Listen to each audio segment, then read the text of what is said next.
All right. Do you want to test real Yeah, quick? is the sound good? Does that look good? Yeah, it's Look good on the registering. vibe scale? Yeah, vibes are high. I like when the little vibe thing. Starts jumping, the needle starts jumping. Yeah. I am still just recording into my memos app. I'm Dude, just getting going. But Apple makes it so easy. yeah, I have a similar such setup for lav mic for recording sets yeah, cool. and stuff. Yeah, it's very helpful. Yeah, it's nice. Yeah, I don't know. I'm just figuring everything out, but Yeah. I always get so embarrassed doing this. This is Short Story Long with Serena Thiel. I am here with world famous middling comic Derek Humphrey, and he is going to tell me a story that he doesn't get to tell very often. But yeah, Derek, say hi. What's going on? Hey, thanks for having me. I appreciate it. Hell We've yeah. never met before. Right. Yeah. So this is you came recommended by a friend, and I'm really happy that he connected us. Yeah. Yeah. Me too. So Yeah, we're gonna do a show later at Creek in the Cave, but yeah. Yeah. So you've been to Austin before? I've been to Austin. I was in Austin in 2017. My wife and I, for our honeymoon, we drove cross country, Cool. and this is one of our stops. Nice. And we had friends who lived here, and they still live here, and we're gonna see them too. But Cool. then I'm here doing a bunch of shows.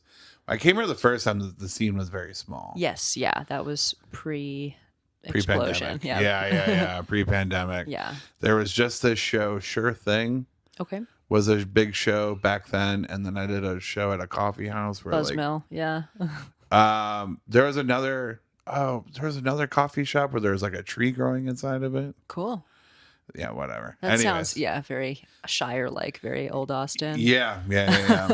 And anyways, so yeah, I haven't been back. I'm excited to be back. And I hear a lot of people I knew from the Northeast moved here. Yeah.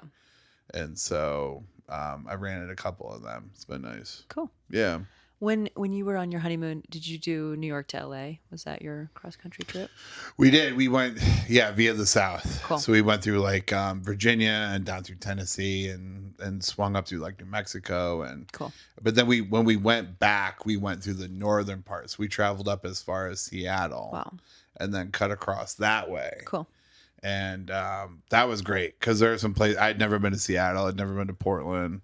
Never been to Wyoming, Yeah. never been to the Grand Canyon. Like so many places that we got to go to. We were in this little Volkswagen Rabbit. Nice. Yeah.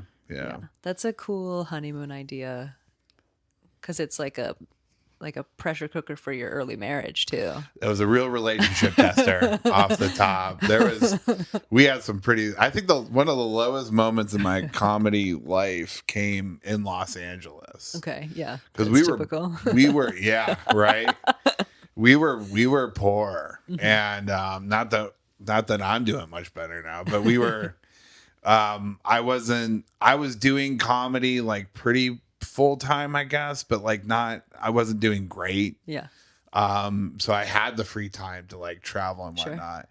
But I was so broke, and at one point when I was in Los Angeles, we're staying at Koreatown at this motel. It was very dangerous. Yeah.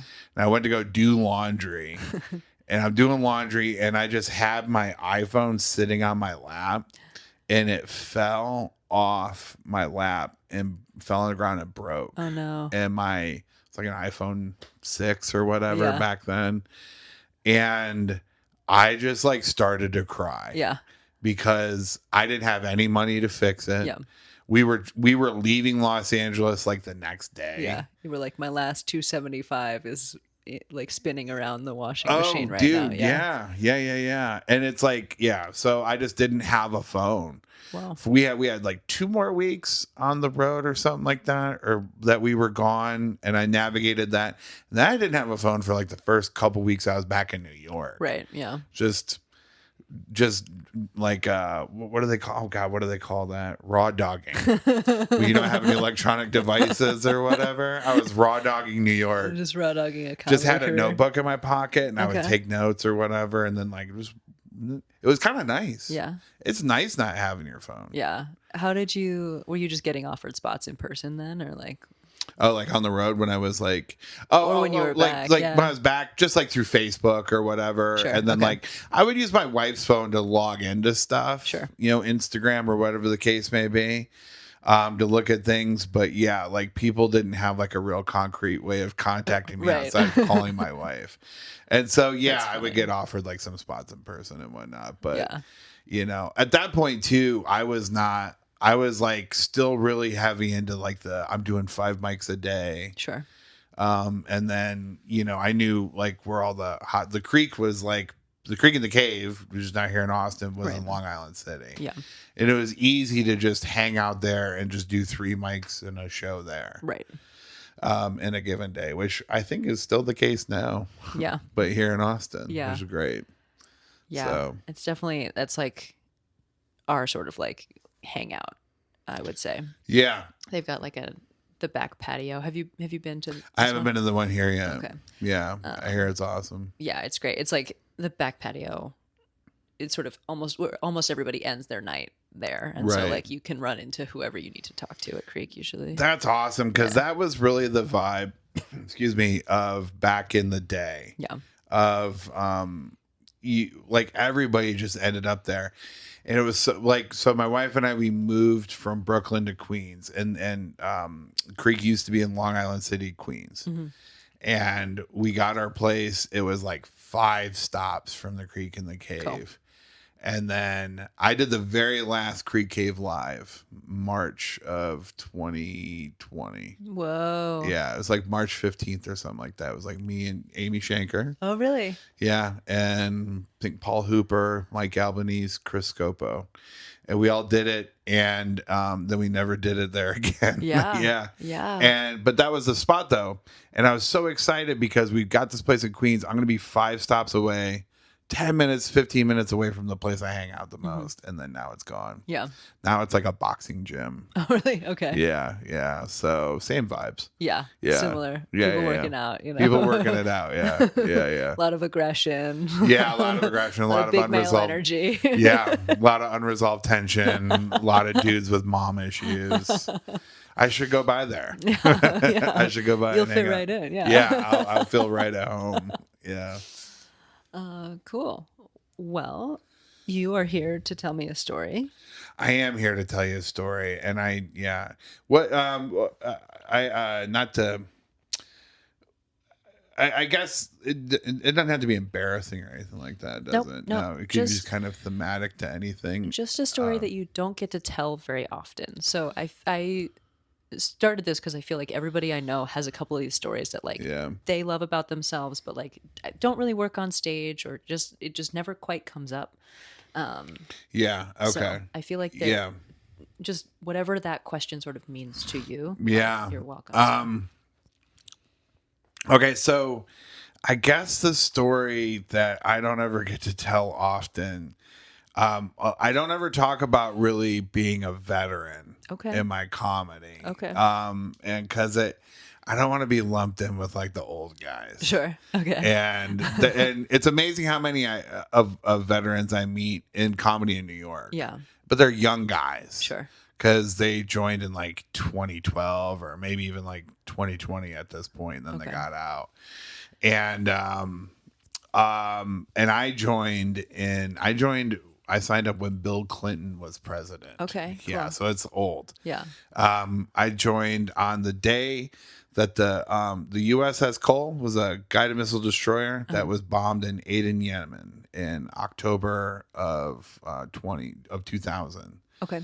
And it was funny because I had to lose a bunch of weight to join. I had to get in shape. And because at this point in my life, I was like a loser. Well, so you were like motivated by that, like hearing that news story, or No, like, no. So this Okay. No, not whatsoever. I was motivated by I need to get out of Ohio. Okay, all right. Yeah, I'm from Ohio originally. I grew up in Ohio. I was born in Michigan, grew up in Ohio, and I just wanted to. I had screwed up in school. Sure. I was a really bad student in high school. The first time I went to college, I was a really bad student in college, and then when I just stopped going and I started working and putting myself through school, I started doing better. Sure. Yeah. But the thing was, I realized that even if I get straight A's in college, when I graduate, I'm going to still be in Ohio. Right. And I just wanted to get out. Okay. And the Navy was like the way to go. I wanted to move to Chicago to do comedy. Sure. But nobody where I'm from really knew you don't do that. Okay. It just wasn't like a thing that people are like, this is how you move to another city and set up a new address and pursue a completely different lifestyle. Nobody really had like any clue or notion how to do that. And a lot of people I knew were like, you shouldn't do that because it's not smart. Sure. Well, so, yeah. That's true. They're not wrong. Yeah. But at least I could have figured it out then. Totally. Yeah. Potentially worth it. Not smart. Yeah. So the surefire way to get out and to travel and see the world, because I really wanted to go to Europe and stuff like that, and like other countries. And so you join the Navy, or join the military. I looked at all of them, and the Navy was like the least aggro. It was the most like you're definitely going to travel from place to place. Cool. And so I went and signed up. I signed the paperwork, and I got home. And this is back when you had answering machines. Yeah.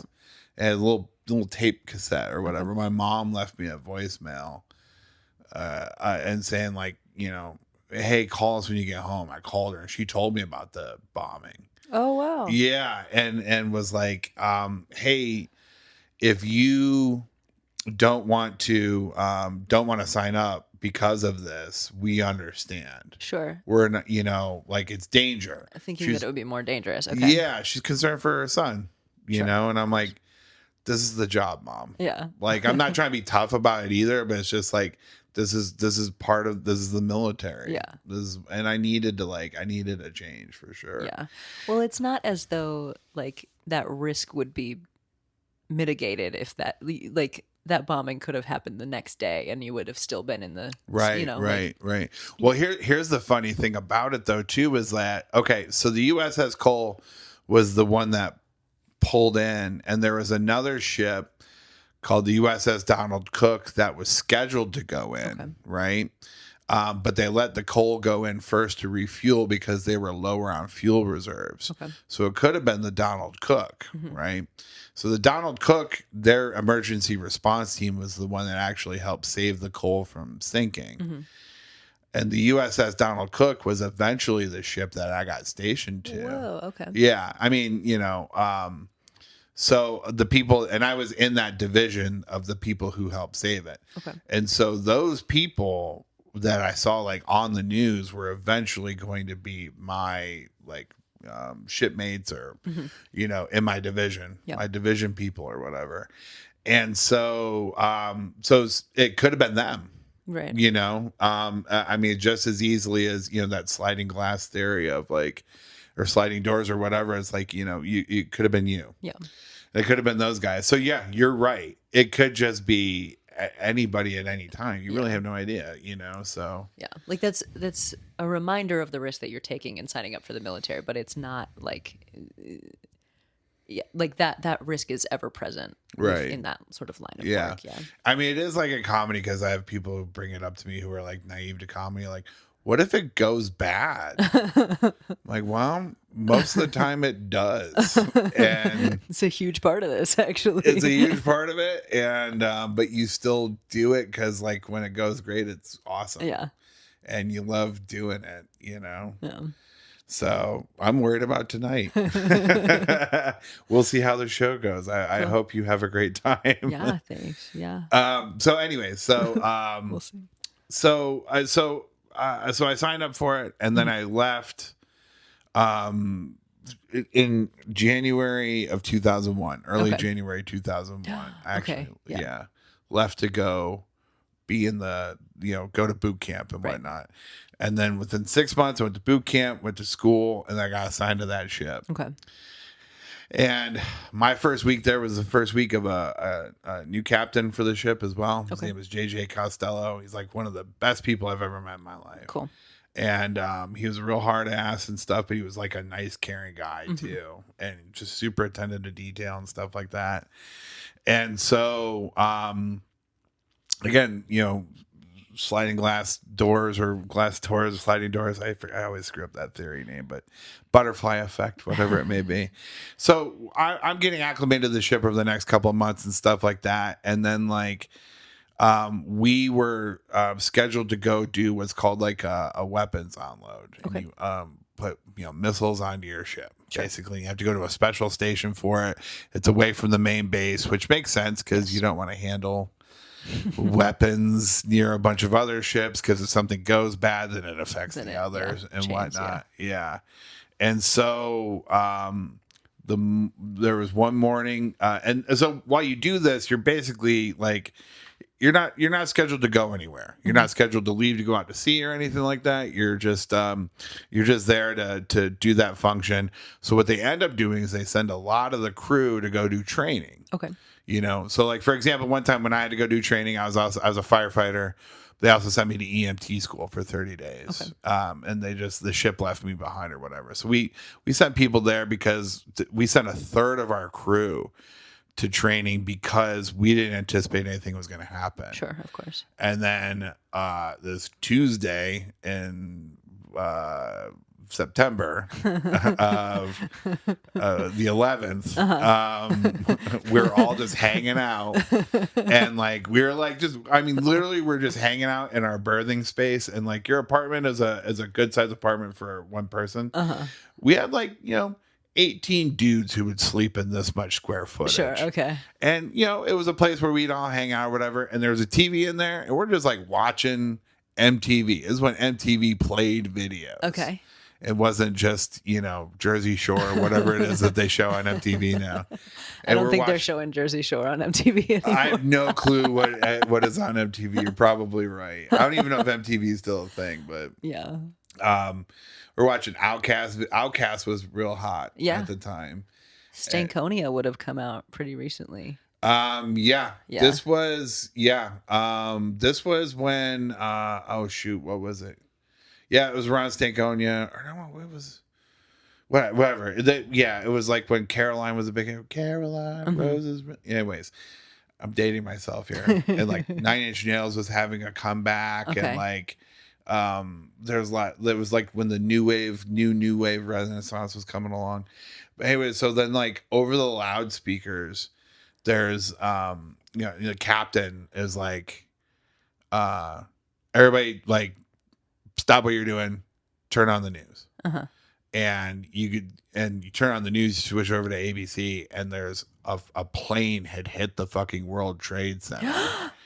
And you're like, holy shit. You're like, you're thinking in your head, you're like, I can't believe an accident like this happened. Sure. And we're watching it. But he had the foresight, and whoever, he probably got messages from down high, but he also was like all about preparedness and readiness and stuff like that.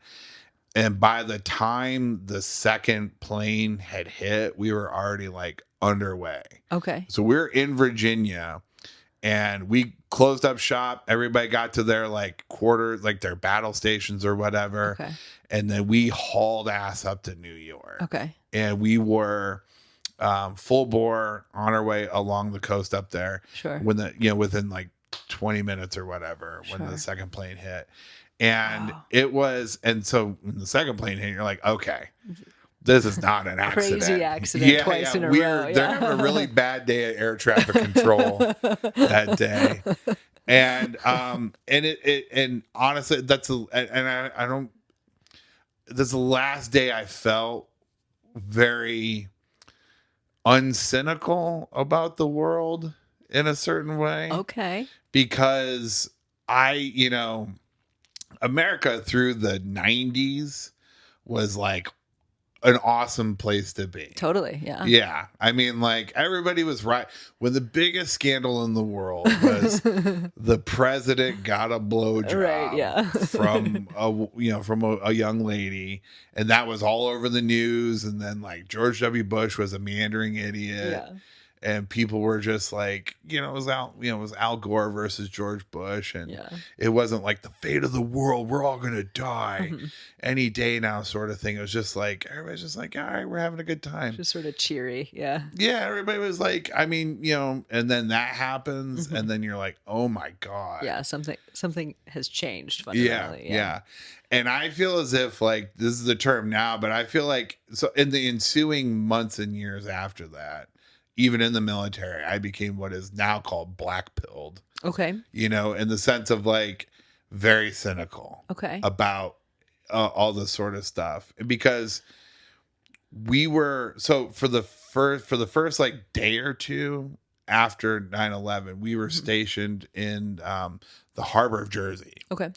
And if there were any airplanes, You were on the Jersey Shore. we were on the Jersey Shore. Yeah, just like MTV. We were on the Jersey Shore.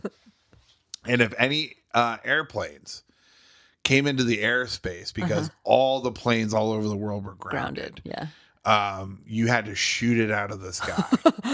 It could be like a plane full of nuns.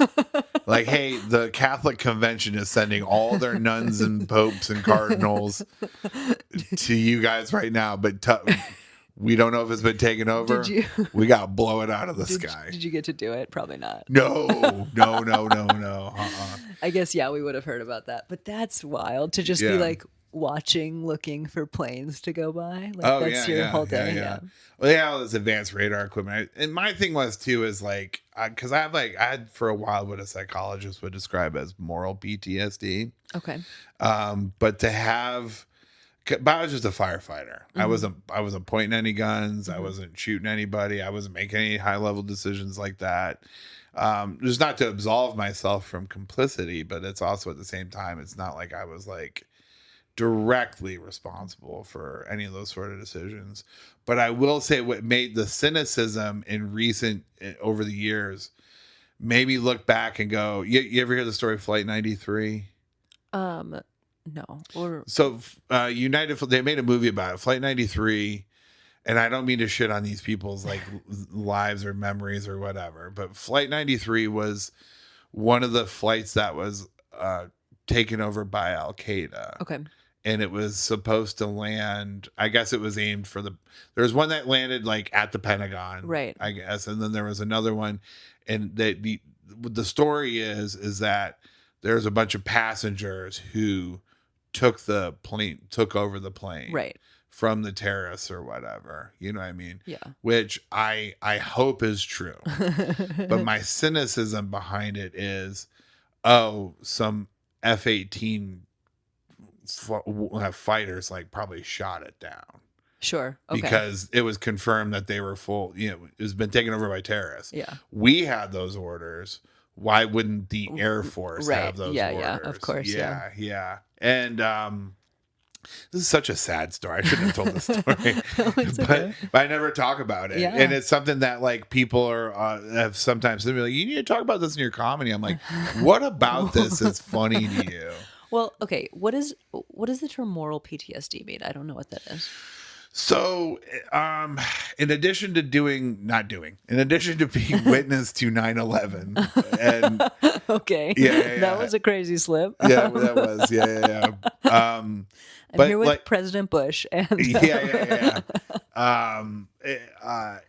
America went to Afghanistan, and they also used 9/11, and America's like the government was fear mongering. Yeah.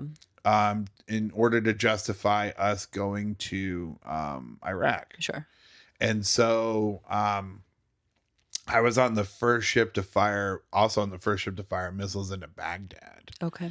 And I was what would be described as a conscientious objector. Okay. Because it was amazing, I will say, for the military, for them to allow me to still have access to the internet. Yeah. And you could read Osama bin Laden's letter to America as to why he did 9/11. You could read the news, and everybody was saying there's no connection between the two. They're doing this to to fund rich people and to have control over resources, and eventually led to destabilize the region even Right. further. In the wake of Al Qaeda became, I think, Hamas or whatever followed after that. And That was ISIS, and yeah. ISIS. Thank you, Yeah. thank you.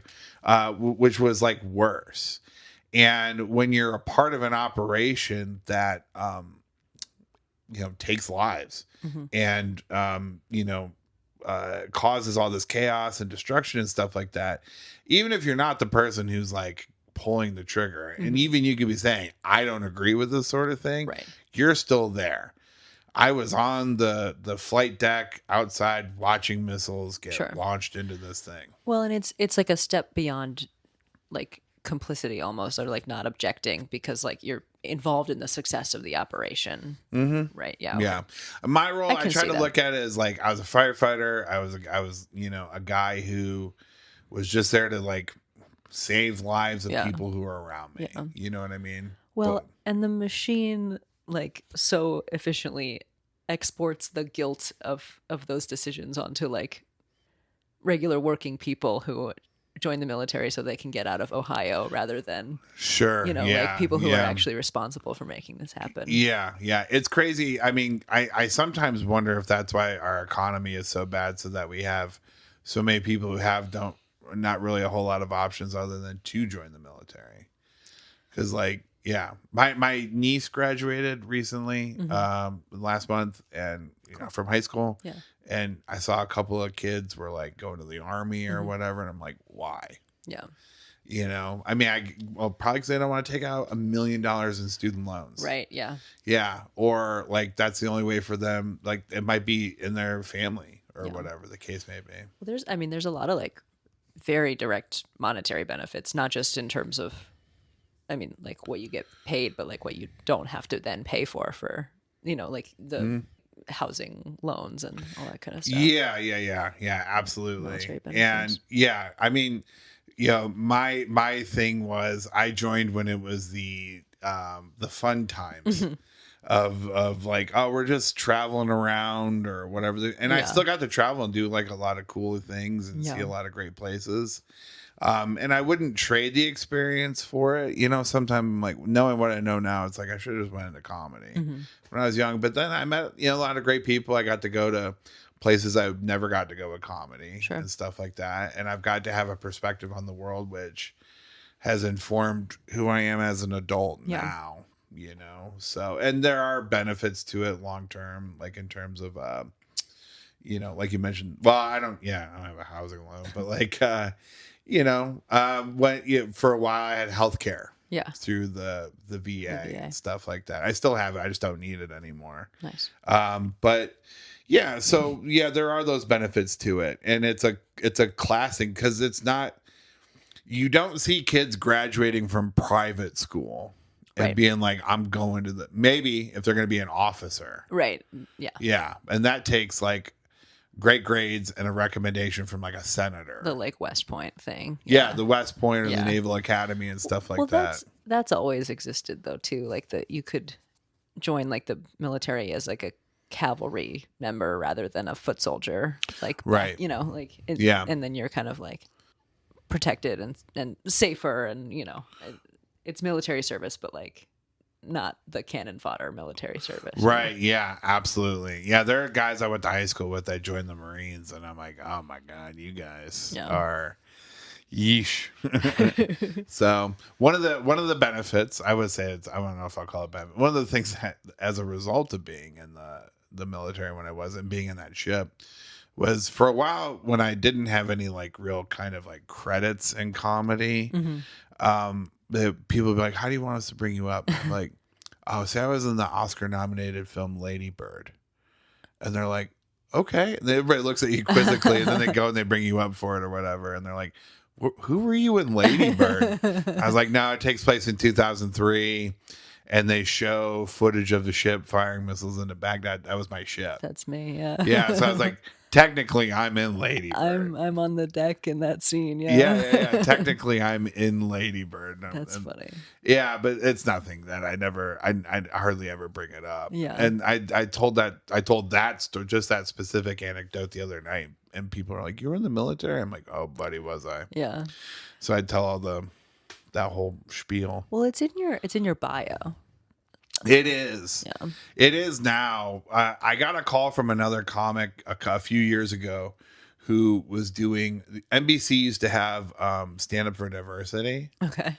and but they took away the for diversity part. Okay. So it's But back to just stand up. it's just NBC. Yeah, they just don't talk about it anymore. Cool. I think it's just implicit now. But Sure. they said, but my friend, she'd been on Tonight Show and she was like really trying to help me out. She was like, hey, you need to mention that you're a veteran because that gives you a sort of point in the diversity scale. Because there's never any veterans who ever, because I don't really talk about it. Right.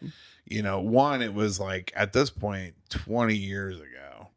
And then also two, like there's not, I don't know how to make some of that stuff. I guess I'm a bad comic in that regard because I don't know how to make some of that stuff funny. Sure. You know what I mean? Because I definitely don't necessarily think it's super funny that sometimes the only option for poor people is to do conscripted military service. Right. You know what I mean? Like, ha ha ha. Bummer that we're all bred to just like feed this machine. That sucks. Right. Yeah. Yeah. Absolutely. Absolutely. Yeah. It's we're going to send off the poorest people to make sure the richest people stay safe. Yeah.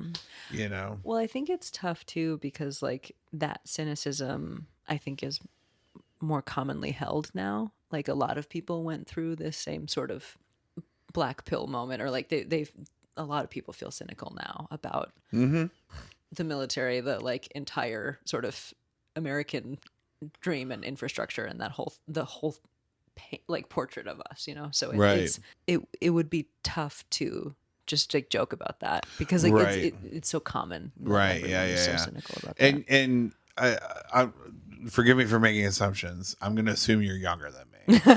Right.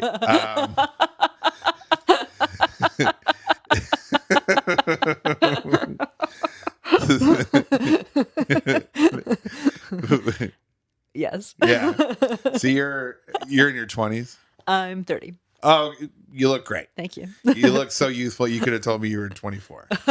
But yeah, like your generation especially seems very cynical. And yes. And I try to be very we live in these very dicey times with politics and everything like that. I'm trying not to like be like a dour person and stuff like that. And like I used to, like I don't really, people are very like, you know, anti-capitalism and like fuck the system and fuck capitalism, fuck all this shit or whatever. And I have a lot of friends who are like, I wouldn't call them right wing, but they're more conservative. They're like, no, you can't have that kind of attitude. And I'm like, well, what alternative are we presenting to young people that would make them want to support these things? Yeah. You know, we're not doing a good job of like fostering the buy-in to our system because our system seems stacked against everybody and stuff like that. And it's only seemingly gotten worse. Yeah. And if you want to make, you know, our version of capitalism work for the everyday person, you have to make it more equitable at some point. Right. Yeah. Otherwise, everybody's going to go, well, fuck this. Yeah. I'm just meat in a meat grinder right now. Right. Yeah. And so it makes me sad. It makes me really sad for young people because you want young people to be able to own a house someday. Yeah. And to have a family if they want to have a family, regardless of what that family looks like. And the only way that you can, it's crazy because like the Make America Great Again thing harkens back to a time, we'll say like the 50s or whatever, you know, I guess in their mind of like the dad went to work and then the mom stayed home and raised the two kids. Well, the guy that dad went to go work for was taxed heavily. Right. And they had programs and unions and stuff like that so the average worker could have a decent life, like someone with a high school education could support a family of 4, live fairly well and, you know, comfortably, and there's all kinds of dynamics that went into that, but, absolutely. You know, my grandfather, he dropped out of high school at 16 and he went to go work at the docks. Yes. And he eventually became. Hell yeah. I know, right? And he eventually The became. docks of Ohio. Yeah, we lived off Lake Erie. Okay. Yeah. That's yeah. So he was a longshoreman. Okay. And back in the day, Toledo, where I'm from, it was in the center of Chicago, Cleveland, Detroit, Cincinnati, and it was known as the glass capital of the world. Okay. Because they would manufacture all the glass for like all the vehicles and stuff like that, and various other things as well. And so there's a lot of ships that would come in from Canada or whatnot. You know, he eventually became president of the Longshoremen's Union. Okay. You know, and I think he was retired by 55. Wow. And and this was, and he had 5 kids. Wow. So I'm 46. I have no kids. I'm lucky I have a wife. He was already a grandfather 3 times over. Yeah. He was a grandfather to me by the time he was 40. I was his first grandkid. Wow. Yeah. And I didn't even get married till I was 37.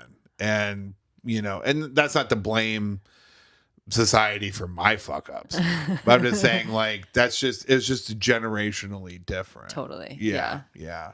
And so, yeah, we did have opportunities for people back in the day where you could do skilled labor, or we used to manufacture things in the country. Well, even in the like 90s, like you're referencing, it's like that was a decade of like sort of silliness and optimism fundamentally, it's like there was all this technology, there was just like all of this industry, and people just like were doing stuff, and everything was mostly pretty chill, and like it's hard to imagine that existing again in the world that we live in. And like that feels more like what my generation is like nostalgic for. Like that's why we like yearn for the 90s, because it's like, oh, like you could just live a life.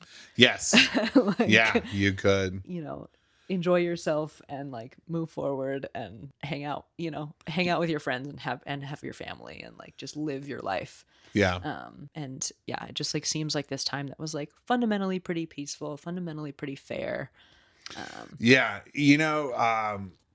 could have a job. I feel like in the 90s, you could have a job where you just work at the gas station, and it made enough money that you could at least, like, you and another dude could have an apartment. Right. I knew some guys who they went to technical high school, they learned a trade, and they were like carpenters or painters or whatever, and they had like a crew of their own dudes like doing handyman work by like 22.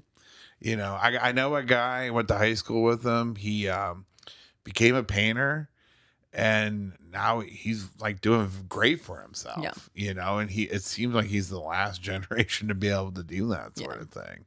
And you could just live and have an apartment and stuff, and just, like you're saying. And so, so that whole, it's ironic it happened so early in the 2000s, that seminal moment there, because then it feels like it's been pretty downhill ever since. Yeah. Well, just like such an intense marker of like, oh, we're done with this now. Like this century, this millennium is going to be different, Yeah, absolutely. We're headed in a new direction, but yeah. I really not, I guess because I'm older now, I'm really trying to find to be less cynical about things. Sure. I guess because finally for me at this late stage of my life, things are going okay professionally, and I've got an awesome wife, and I've got a really great life in New York. I have a constant gratitude. Cool. I feel like nowadays that I didn't have when I was young. Yeah. When things were actually like better in some ways for me. So I guess it's all about perspective, but that was 9/11 for me. It's so funny because like I feel like everyone is like, oh, every New Yorker has a 9/11 story. Like if you're you weren't really there at the time, but I was on the harbor, right? I was on the Jersey Shore. So was the cynicism that you felt pretty immediate, or like the days right after, like 9/12, 9/13, were you already experiencing that sort of cynical, like, No, it was definitely the first few days, like every other American, was mm-hmm, just mired in naivete. mm-hmm. And it was, oh, somebody just doesn't like America. We got to figure out who these fuck ups are. We got to go show them what's what, you Yeah. know? And you're just like, well, so we were off the coast, and I was sitting there thinking, I'm like, are we going to pull in and like help rescue crews? Is that what our function is? Sure. And then I found out later we were looking for planes to shoot down. And Looking then, for nuns to shoot out of the sky. yeah. And for the next 3 weeks, so even while you're out to sea, you're able to fire off an email Okay. because we had satellite dishes and all this sort of stuff or Sure. whatever. And I was able, before they shut everything off, to fire off like an email to like my whole contact list of being like, hey, I know you guys saw the news. You probably won't hear from me for a few days, but I'm fine for now. Okay. Yeah. And then like 3 weeks later, we kind of like popped back up like in the world, like in terms of for where you could communicate. We pulled into Florida of all places. But we for the first couple weeks after, you just don't know what's going on. Yeah. You don't know if we're going to like World War III. Yeah. Are there more attacks? Right. Are we headed over somewhere? Whatever the case may be. I think the cynicism really started to set in. It took a while. Mm-hmm. So like for the first year, you're probably gonna be too young to remember this. Everybody really liked George W. Bush. Mm-hmm. He had like a 90% approval rating. Everybody loved Rudy Giuliani. Yeah. Yeah. Rudy Giuliani was America's mayor. Everybody wanted the Yankees to win the World Series. Yeah. Everybody just wanted to root for America. Yeah. I think in 2001, maybe it was 2002, New York was voted the nicest city in America. Yeah.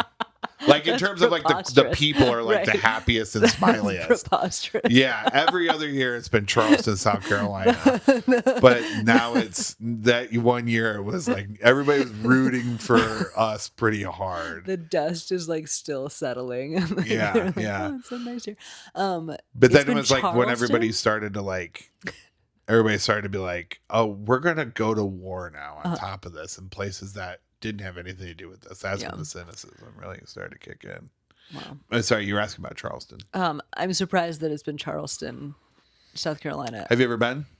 No, but they famously had that, like, the tiki torches, wasn't that? That was Charlottesville. Charlottesville, Virginia.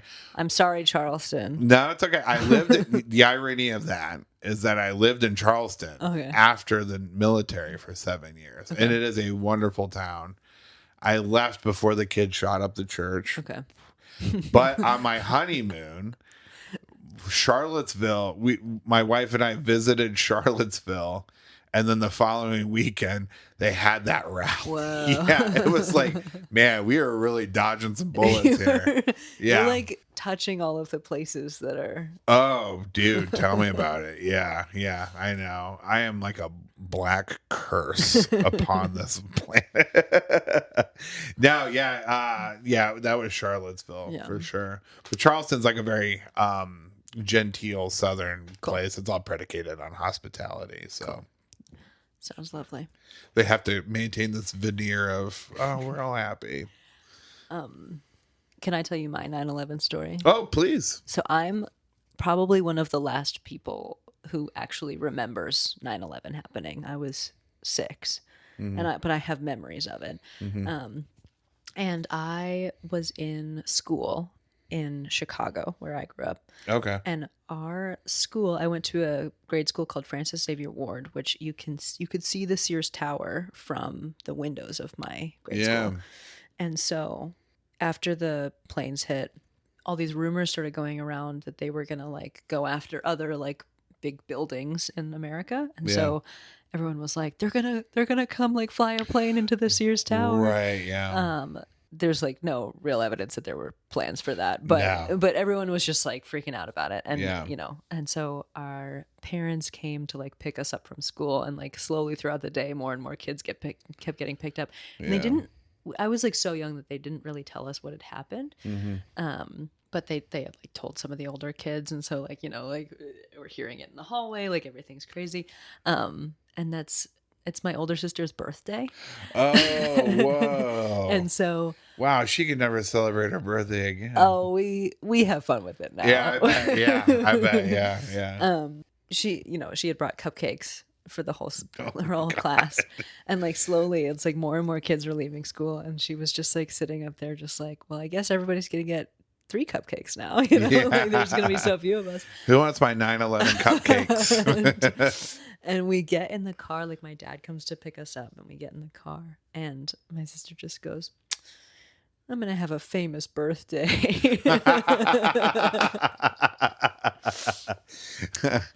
You're not wrong, sis.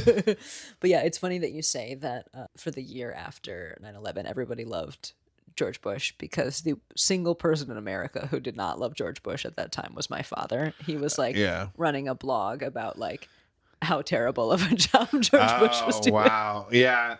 Yeah. You're right. Your dad was definitely probably one of those. Yeah. 9 out of 10 people Yeah. love George Bush. Is your dad is he a really big like Democrat person? Or? Oh yes, yeah. Okay. Yeah. That makes sense. He still has an "I'm with her" sticker on his car. Oh, wow. Oh, Dad. I know. How cute. Well, it's actually, so it says, okay, fine, I'm with her. Because he's a Bernie dude. He's a Bernie guy. Respect. You know what? I love and respect your dad, honestly. You guys would probably get along. Yeah. There are only, it's funny, if this might be I don't want to fact check myself, but this might be true. I think there are only 2 people who didn't, maybe I know 2 of the people who did not vote to go to war in Iraq. One was Bernie Sanders. Yeah. The other one was Ron Paul. That makes sense. Yeah, which makes sense. Mm-hmm. Yeah, Ron Paul, like that's what like that's the thing that like me and a lot of some people I know who kind of have the same sentiment is like, where's the intersection between those 2 people? Yeah. I suffer from. I talked about this with you ever hear Kate Willett? You ever hear Kate Yeah, Willett? I do actually. I know her. Kate Willett's a very funny comic. We talked before about how we have like horseshoe theory, Mm-hmm. where we kind of come to the same conclusions, but just by a different arrival point, different travels to arrive at this conclusion. It's like, where do these 2 sort of ideologies meet? Yeah. Because like I wanted Bernie.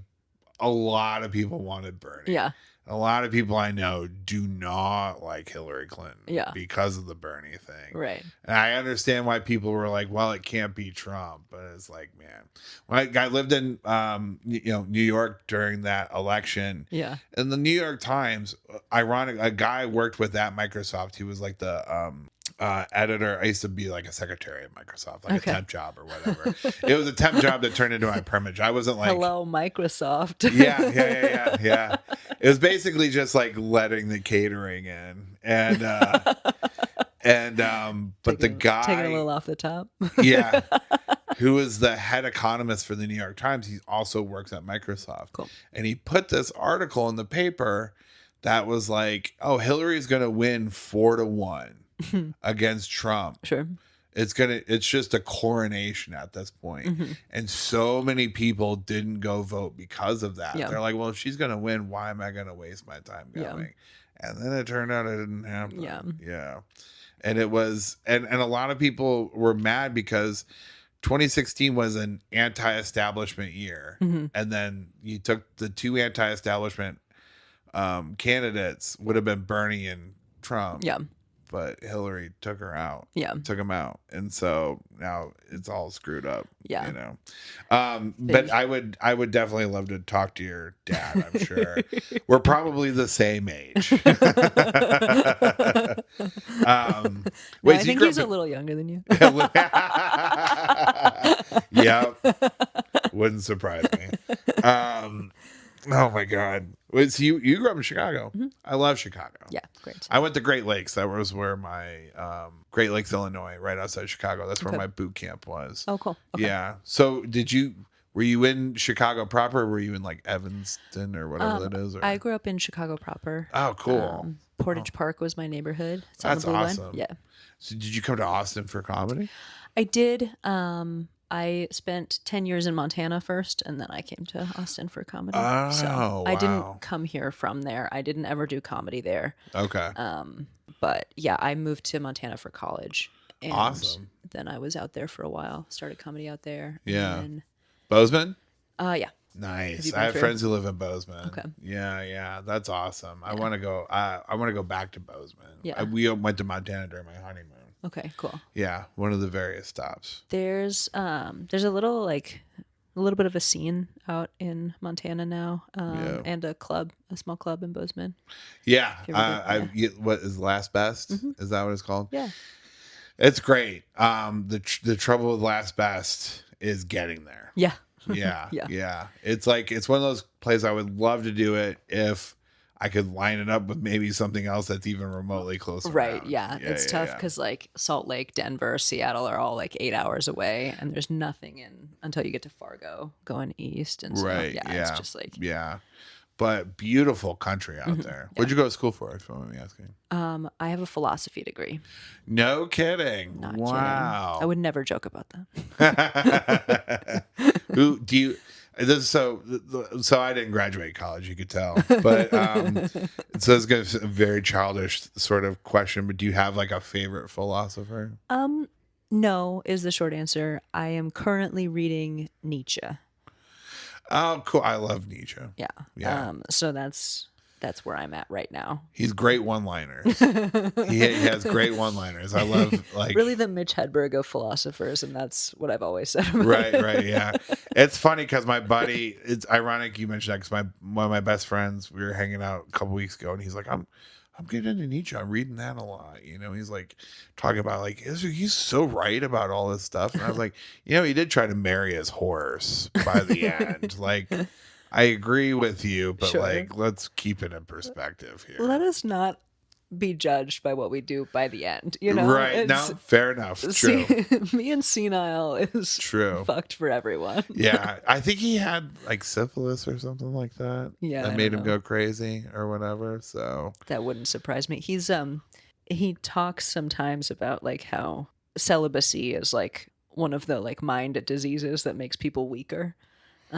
wait, if you are celibate, that Yeah. makes you weaker. And he's like all about celebrating the like fullness of life. So it's not surprising to me that he would be, Right, like, yeah. pretty sexual. But The OG incel. That sounds like such a. it sounds like dude. he was getting something. No, He no, got no. I agree. syphilis. I'm kidding. But that does sound like an incel sort of thing of like, no, man, you gotta have sex, man. Duh. That's great though. I do really like him a lot. And Yeah. he's kind of akin to Schopenhauer, a little bit from what I remember. And then I haven't read any of this stuff in a long time and young. But like I'm very amateurish about this stuff. So I was like talking to people like you who have like a very fullness of it. One of my good friends, he's a drummer in Nashville or he was in Nashville. He was a philosophy major. And you don't come across hoity toity about it. Thank you. There's a comic I know who he went to school for philosophy, and he's like, oh,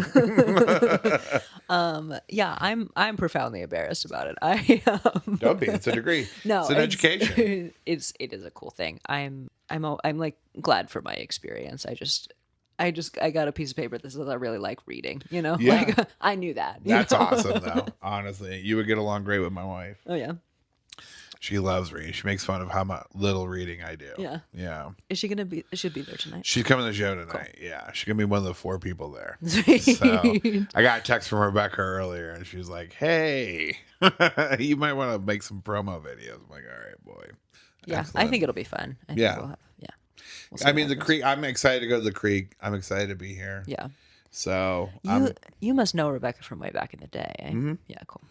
she is like the patron saint of comedian mothers. Like she just like really cares about and takes care of everybody, and I'm really glad to have her as a friend. Yeah. So, That's but she's not gonna be there. okay. She's flying into. She texted me she's flying to New Orleans to do scouting for Skankfest. Skankfest, yeah. Are you doing Skankfest? I don't know, Right. but we'll see. I would love to. They haven't. We'll see. But I did it before, And like, you know, I've really encouraged a lot of comics to apply for it who've Yeah. never done it before. It is the most fun time. It really was. I got to meet some people that I never thought I would. Speaking of the Navy, I was at one point in time I was in the green room and I was sitting next to Ron White and he was in the Navy. So I just struck up a conversation with him talking about the Navy rather than talking about comedy. Yeah. You know, it's like, I'm sure you get bothered all the time by people who are like, this bit's great or whatever. It's like, hey, man, I was in the Navy too. This was my experience. What was yours? Yeah. And that was really awesome. That's cool. Yeah. That's part of the reason that I like wanted to do this sort of format for the podcast, for the show. Yeah. Right. I feel like I spend so much time talking about comedy. It's like it's nice to just like have a conversation about something else for a while, you know. I was at the Buzzmill last night talking with a couple of comics, and then one of the guys who hosts the show, he came and sat with us, and we were talking about comedy. And after like a minute, he goes, "Man, this conversation is depressing." He's like, "I'm gonna leave y'all good to go talk about something else other than this bullshit." And I'm like, I get it. Good for you, man. Yeah. That is the common thread for all of us. You're right. And like, I do enjoy talking about things outside of that too. Especially if it's like past experiences that you've had, because those are so unique to us. And then also it doesn't have to be entirely topical, because I will admit, unlike a lot of people that, you know, we don't know what the fuck we're talking about most of the time, especially topical things now. Jesus, I barely read. Yeah. Well, thank you so much for being here. Well, thanks for having me. Yeah. It was awesome. Anything you want to say? Anything you want to plug, your social media or anything? Oh, if you could follow me on Venmo, I'd really appreciate it. I'm at Hump Derek. I'm at Hump Derek, HUMPDEREK on everything. And I do a podcast with my wife. We never promote it. Okay. We're just like backloading. I'm only putting it on my YouTube. It's called Small But Significant. And we just kind of go over our week together and stuff, because again, it's not about comedy. It's about, my wife is studying media literacy as it relates to education. Cool. And she's got a specific thesis. So I learned stuff from her about it. And it's fun. But yeah, check me out. I appreciate being here. This has been great. Yeah. Makes sense that she reads so much. Yeah. Cool. And thanks for listening. I'm Serena Thiel. This has been Derek Humphrey, and see you soon. Talk to you soon. Bye. Love you. Mean it.